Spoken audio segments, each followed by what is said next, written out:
இந்த பேச்சாளர்களுக்கெல்லாம் சில சில முறை ரொம்ப மகிழ்ச்சி அடைவோம்.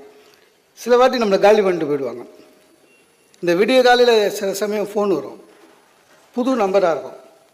அதை பார்த்த உடனே மகிழ்ச்சியாக இருக்கும். ஏதாவது ஆர்கனைசர் கூப்பிட்றாங்க போல இது பேசுறதுக்குன்னு ரொம்ப பவ்யமாக, சார் வணக்கம் சார், மௌன சுந்தரம் சார். ஒரு நாள் ஒரு 7 மணிக்கு காலையில் ஃபோனு, சார் வணக்கம் சார், மௌன சுந்தரம் சார்ண்ணே. ஆமாம், நீ செப்டிக் டேங்கும் க்ளீன் பண்ணுவீங்களா அப்படின்னா. அவன் ஏதோ மெயின்டெனன்ஸ் ஹவுஸ் கீப்பிங் ட்ரை பண்ணியிருக்கான் சார், எனக்கு வந்துடுச்சு. இதில் என்னென்னா அவன் என்ன தெளிவாக இருக்கான், ஓவர் டேங்க்கு க்ளீன் பண்ணுவேன், செப்டிக் டேங்க்கு க்ளீன் பண்ணுறானா இல்லையான்றது தான் அவனோட பிரச்சனை. நான் சார்ண்ணே திட்ட முடியாது சார், ஏன்னா நம்பர் இருக்குது, திட்ட முடியாது சார். நான் ராங் நம்பர் சார், நான் பட்டிமன்றம் பேசுகிறேன் மௌன சுந்தரம். பட்டிமன்றம் பேசுகிறவரா நீங்கள், இதுக்கு சரியாக வர மாட்டீங்களேன்றான். எது செப்டிக் டேங்க் க்ளீன் பண்ணுறதுக்கு. சில சமயம் நம்மளை ஓவராக கௌரவப்படுத்தி காலி பண்ணுவான். நான் எந்த ஊருக்கு போனாலும் ரிட்டர்ன் ட்ரெயினில் போகிறேன்னு முடிவு பண்ணேன். இன்றைக்கும் ராக்ஃபோர்ட் போகிறேன், ட்ரெயினில் போகணுன்னு முடிவு பண்ணேன்னா அரைவருக்கு முன்னால் போயிடுவேன். அதுதான் என்னோடய பாலிசி. ட்ரெயின் லேட்டாக வரட்டும், தப்பில்லை. நம்ம அரைவருக்கு முன்னாலே ஓட முடியாது, கட்சி நேரத்தில் டென்ஷன் ஆகும். அதில் என்ன இருக்குது, நம்ம நான் அவ்வளோ பெரிய ஆளை, நான் அரைவருக்கு முன்னால் போயிடுவேன். சார் ஒரு ஒரு இடத்துல பேசிவிட்டு அரைவருக்கு முன்னால் போகிறேன் ஸ்டேஷனுக்கு, நடந்து போயின்னே இருக்கேன். உங்களுக்கு தெரியும்ல, எல்லா பெரிய ரயில்வே ஸ்டேஷன்லேயும் ஒரு போலீஸ் ஸ்டேஷன் இருக்கும், ரயில்வே போலீஸ்க்கு. நடந்து போயின்னே இருக்கேன். அந்த போலீஸ் ஸ்டேஷனில் இருக்கிற ஒருத்தர் எஸ்ஐ போலக்குது. அவர் ஃபோன் பேசி, சார் வாங்க சார், வாங்க சார், வாங்க சார், நான் எஸ்ஐ சார், உங்கள் பேச்சு கேட்டிருக்கேன் சார், எல்லாம் சொன்னார். ரைட் சார், வாங்க சார், என்ன ட்ரெயின் அப்படின்னாரு. தெரியாமல் ட்ரெயின் பேர் சொல்லிட்டேன் சார். அரை இருக்குதே, வாங்க பேசினுங்களாண்ணா. எங்கே? ஸ்டேஷன் உள்ள. அதான் எது உள்ள நம்ம காலை வைக்கக்கூடாதுன்னு நினச்சிட்டு இருந்தோம். கூப்பிட்றாரு உள்ள, கைப்பிடிச்சி இழுத்துமுறான். கூட்டு போயிட்டு, வா சார், கவலையே படாதீங்க சார், நீங்கள் நான் ஏறாமல் ட்ரெயின் கிளம்பாது, ஏன்னா எனக்கும் டியூட்டி அதில் தான், என்ன ஒன்றா போகலாம் வாங்க அப்படின்ட்டு உள்ளே போயிட்டு, இருங்க உட்காரு, நான் போய் ட்ரெஸ் மாற்றினேன், யூனிஃபார்ம் போட்டுன்னு வரேன் அப்படின்னு சொல்லிட்டு உள்ளே போயிட்டார். அது சேர்லாம் கிடையாதுங்க, அங்கே பெஞ்சு போட்டுக்குது. உட்கார்ந்தா பக்கத்தில் பார்த்தா லுங்கி கட்டின்னு இன்னொரு ஆள் உட்காந்துக்கிறான். அவன் என்னை பார்த்து சிரித்தான், நான் அவனை பார்த்து சிரித்தேன். என்ன கேஸு அப்படின்னா, என்ன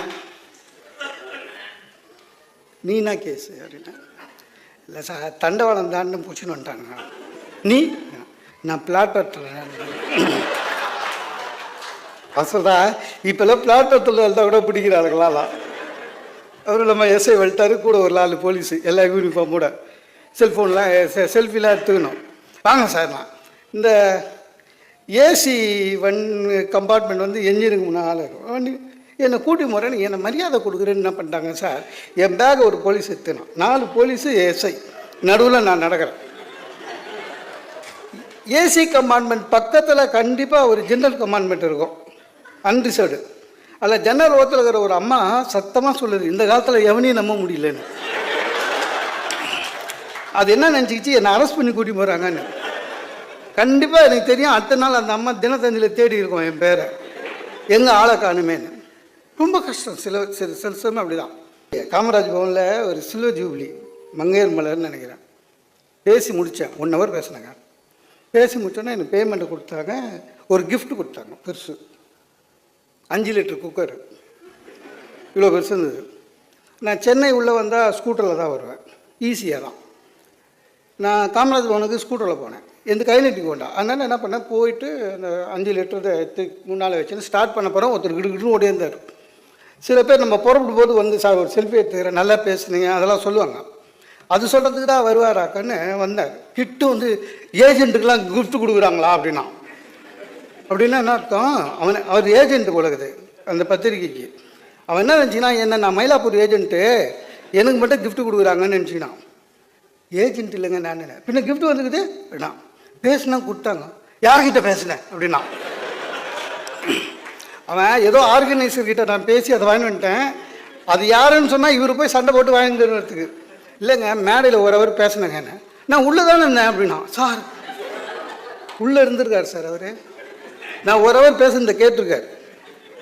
என்ன விஷயம்னா, அவர் 1 ஹவர் உள்ளே உட்காந்துட்டு கிஃப்ட் எங்கே கொடுக்குறாங்கன்னே தேடி நின்றுக்கிறார். ஒரு நல்ல பேச்சாளருக்கு அழகு ரசிக்கும் போதே நிறுத்திடணும். சில பேருக்கு அது தெரியாது. இந்த மாதிரி நல்ல சபை மாற்றி ஒரு ஆள் பேசினே தான் சார் 45 மினிட்ஸு அப்பவும் பேசினான்.